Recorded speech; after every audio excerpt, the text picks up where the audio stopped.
हम जिन नोट्स और दस्तावेज़ों को देख रहे हैं वो सब हैरी पॉटर नाम के एक लड़के के बारे में है। और कहानी की शुरुआत बड़ी अजीब है। मतलब एक ऐसा लड़का जो सीढ़ियों के नीचे एक अलमारी में सोता है और उसे खुद नहीं पता कि उसकी दुनिया पूरी तरह से बदलने वाली है। बिल्कुल, ये दस्तावेज उसके सफर की शुरुआत को दिखाते हैं। एक साधारण, बल्कि कह सकते हैं कि एक दुख भरी दुनिया से निकलकर एक ऐसी जादुई दुनिया में पहुंचना जिसके अस्तित्व से वो पूरी तरह अनजान था। हाँ। तो आज हमारी कोशिश रहेगी कि हैरी की इस यात्रा को समझें, उस जादुई दुनिया के ताने बाने को खोलें जिसमें वो कदम रखता है। और उन शुरुआती रहस्यों और चुनौतियों पर गौर करें जो उसके सामने आती हैं। हाँ बिल्कुल। ठीक है, तो चलिए शुरू करते हैं। कहानी हमें प्रिविट ड्राइव के मकान नंबर 4 में ले जाती है, जहां डर्सली परिवार रहता है। और इन लोगों को एक ही बात पर बहुत गर्व है। कि वो बिल्कुल सामान्य हैं। हाँ, बिल्कुल सामान्य। और उनका सबसे बड़ा डर यही है कि उनका राज यानी पॉटर परिवार से उनका रिश्ता किसी को पता न चल जाए। और यहीं से मतलब कहानी की नींव रखी जाती है ना? दो बिल्कुल अलग दुनियाओं के बीच का एक टकराव। एक तरफ डर्सलीज की एकदम साधारण नियमों में बंधी दुनिया है और दूसरी तरफ वो जादू की दुनिया है जिससे वो खौफ खाते हैं और जिसे छिपाने की पूरी कोशिश करते हैं। हाँ, और हैरी इन दोनों दुनियाओं के बीच फंसा हुआ है, अपनी असली पहचान से पूरी तरह बेखबर। बिल्कुल बेखबर। और उसकी जिंदगी में अजीब अजीब चीजें होती रहती हैं, जैसे एक गंदा सा स्वेटर अपने आप सिकुड़ जाता है ताकि उसे पहनना ना पड़े। हाँ, या फिर कुछ लड़कों से बचने के लिए वो अचानक स्कूल की छत पर पहुंच जाता है। ये सब क्या हो रहा था? ये उसकी अनजाने में की गई जादूगरी के पहले इशारे थे। ये घटनाएं बहुत दिलचस्प हैं। ये बताती हैं कि जादू कोई सीखी हुई कला नहीं है, बल्कि हैरी के वजूद का एक हिस्सा है। ये एक ऐसी ताकत है जिसे दबाया नहीं जा सकता, चाहे डर्सली परिवार कितनी भी कोशिश कर लें। ये उसकी असली पहचान है जो बाहर आने के लिए छटपटा रही है। और फिर एक दिन हॉगवर्ट्स से खत आने लगते हैं, पहले एक फिर 2। हाँ, दर्जनों। बिल्कुल, जब तक कि पूरा घर उन खतों से भर नहीं जाता। अंकल वॉरेन तो इतने घबरा जाते हैं कि पूरे परिवार को लेकर एक सुनसान टापू की एक झोपड़ी में भाग जाते हैं। उन्हें लगता है कि वहां उन्हें कोई नहीं ढूंढ पाएगा। लेकिन वो गलत थे। बहुत गलत। यहीं पर हैग्रिड की एंट्री होती है, जो दरवाजा तोड़कर अंदर आता है, और वो पल हैरी की जिंदगी को हमेशा के लिए बदल देता है। हैग्रिड उसे वो सच बताता है जो उससे 11 सालों से छुपाया गया था। तुम एक जादूगर हो हैरी। और सिर्फ इतना ही नहीं, उसे ये भी पता चलता है कि उसके माता पिता की मौत कार एक्सीडेंट में नहीं हुई थी। नहीं, बल्कि उन्हें लॉर्ड वोल्डेमॉर्ट नाम के एक बहुत बुरे जादूगर ने मारा था। और यहीं के सबसे बड़ा रहस्य सामने आता है। वोल्डेमॉर्ट ने हैरी के माँ बाप को तो मार दिया, पर वो 1 साल के हैरी को क्यों नहीं मार सका? यही तो सवाल है। जब वोल्डेमॉर्ट का जानलेवा श्राप उस पर उल्टा पड़ गया, तो हैरी सिर्फ माथे पर बिजली के निशान के साथ बच गया। और इसी वजह से वो पूरी जादुई दुनिया में द बॉय हु लिव्ड, वो लड़का जो बच गया, हाँ, उस नाम से मशहूर हो गया। एक ऐसी शोहरत जो उसने कभी मांगी ही नहीं थी। और ये द बॉय हु लिव्ड का तमगा उसके लिए एक पहचान भी है और एक बोझ भी। वो एक ऐसी घटना के लिए जाना जाता है जिसकी उसे कोई याद तक नहीं। ये उसकी पूरी यात्रा का एक केंद्रीय तनाव है। लोग उसे उसके निशान से जानते हैं, लेकिन वो खुद को ढूंढने की कोशिश कर रहा है। जादुई दुनिया में उसका पहला असली कदम डायगन एली में होता है, जहाँ वो अपने स्कूल का सामान खरीदने जाता है। वो जगह उसके लिए किसी सपने जैसी है। झाड़ू की दुकानें, जादू की किताबों की दुकानें, और यहीं पर वो अपनी छड़ी खरीदता है। ये एक बहुत ही खास पल है। मुझे हमेशा ये बात दिलचस्प लगी है कि छड़ी जादूगर को चुनती है। इसका असल में मतलब क्या है? क्या ये सिर्फ भाग्य की बात है? ये एक बेहतरीन सवाल है। ओलिवेंडर, जो छड़ी बनाने वाला है, जब ये कहता है तो वो भाग्य और चुनाव के बीच के गहरे रिश्ते की तरफ इशारा कर रहा होता है। अच्छा। हैरी की छड़ी में उसी फिनिक्स पक्षी का पंख है जिसका दूसरा पंख वोल्डेमॉर्ट की छड़ी में है। ये भाग्य है, एक ऐसा कनेक्शन जो उन्हें जोड़ता है। लेकिन वो अपनी अपनी छड़ियों से क्या करते हैं, वो उनका चुनाव होगा। बिल्कुल, ये एक ही सिक्के के दो पहलुओं की तरह है, और ये थीम पूरी कहानी में बार बार लौट कर आती है। इसके बाद आती है हॉगवर्ट्स एक्सप्रेस की यात्रा, जहां उसकी दोस्ती होती है रॉन वीजली और हर्माइनी ग्रेंजर से। और ये तिकड़ी कमाल की है। कमाल की इसलिए है क्योंकि ये 3 अलग अलग दुनियाओं का संगम है। रॉन, जो पुरानी जादुई परंपराओं और एक बड़े शुद्ध रक्त परिवार से आता है। हाँ, हर्माइनी, जो बाहरी दुनिया यानी मगलू परिवार से है और अपनी मेहनत और दिमाग के दम पर इस दुनिया में जगह बना रही है। और हैरी जो इन दोनों दुनियाओं के बीच एक पुल की तरह है। हाँ, ये तीनों मिलकर दिखाते हैं कि जादू सिर्फ खून या विरासत का मामला नहीं है। सही बात है। हॉगवर्ट्स पहुंचकर उन्हें सॉर्टिंग हैट 4 हाउसेस में से एक में डालता है और तीनों ग्रिफिंडॉर में जाते हैं, जो अपनी बहादुरी के लिए जाना जाता है। और उनका मुकाबला होता है स्लाइदरिन हाउस से, खासकर ड्रेको मैल्फॉय से, जो महत्वाकांक्षा और चालाकी का प्रतीक है। और हॉगवर्ट्स की तो बात ही अलग है। मतलब 142 सीढ़ियां जो अपनी मर्जी से कहीं भी ले जाती हैं। क्या वहां कोई स्टूडेंट कभी टाइम पर क्लास पहुंचता भी होगा? शायद ही। हॉगवर्ट्स सिर्फ एक स्कूल नहीं है, वो अपने आप में एक जिंदा किरदार है। और वहाँ के प्रोफेसर्स भी उतने ही अनोखे हैं। एक तरफ प्रोफेसर मैकगोनागल है, जो एक मेज को सुअर बना सकती हैं, तो दूसरी तरफ पोशंस पढ़ाने वाले प्रोफेसर स्नेप हैं, जो पहली ही क्लास से हैरी से नफरत करने लगते हैं। हाँ, और स्नेप की ये नफरत सिर्फ एक टीचर की डांट नहीं है।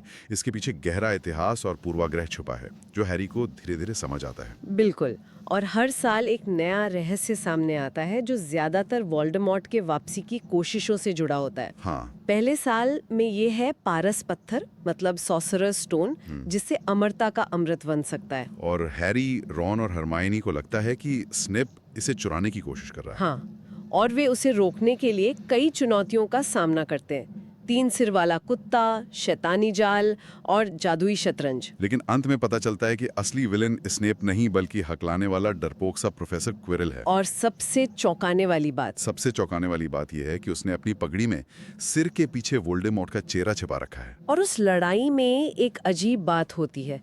जब क्विरल या कहें वोल्डेमॉर्ट हैरी को छूता है, तो वो जलने लगता है। ऐसा क्यों होता है? ये कहानी के सबसे शक्तिशाली विचारों में से एक है। हैरी इसलिए सुरक्षित रहता है क्योंकि उसकी माँ ने उसे बचाने के लिए अपनी जान दी थी।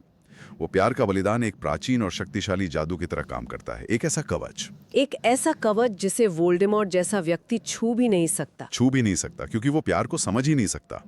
ये दिखाता है कि सबसे ताकतवर जादू कोई श्राप या मंत्र नहीं, बल्कि प्यार है। दूसरे साल में रहस्य का तहखाना यानी चेंबर ऑफ सीक्रेट्स खुल जाता है। दीवारों पर खून से धमकी भरे संदेश लिखे होते हैं, छात्र पत्थर बनने लगते हैं, और हैरी को एक फुसफुसाती हुई आवाज सुनाई देती है, जो किसी और को नहीं सुनाई देती। मुझे हमेशा ये बात अजीब लगी कि एक स्कूल के अंदर इतना खतरनाक राक्षस सालों तक कैसे छिपा रह सकता है। क्या ये हॉगवर्ट्स की सुरक्षा पे एक बड़ा सवाल नहीं उठाता? ये सवाल बिल्कुल जायज है, और एक्चुअली ये हॉगवर्ट्स के काले इतिहास की तरफ इशारा करता है। वो तहखाना स्कूल के संस्थापकों में से एक सैलाज़ार स्लेथरिन में बनवाया था, जो शुद्ध रक्त के विचार में विश्वास रखता था। अच्छा, तो उसका मानना था कि मगलू परिवार में जन्मे जादूगरों को हॉगवर्ट्स में पढ़ने का कोई हक नहीं। बिल्कुल। वो बासिलिस्क, जो विशाल सांप है, वो उसी नफरत और पूर्वाग्रह का प्रतीक है जो स्कूल की नींव में ही छुपा हुआ है। और इस सब के पीछे टॉम रिडल की एक जादुई डायरी है। हाँ, और हैरी को पता चलता है कि टॉम रिडल कोई और नहीं, बल्कि वोल्डेमॉर्ट का ही बचपन का नाम है।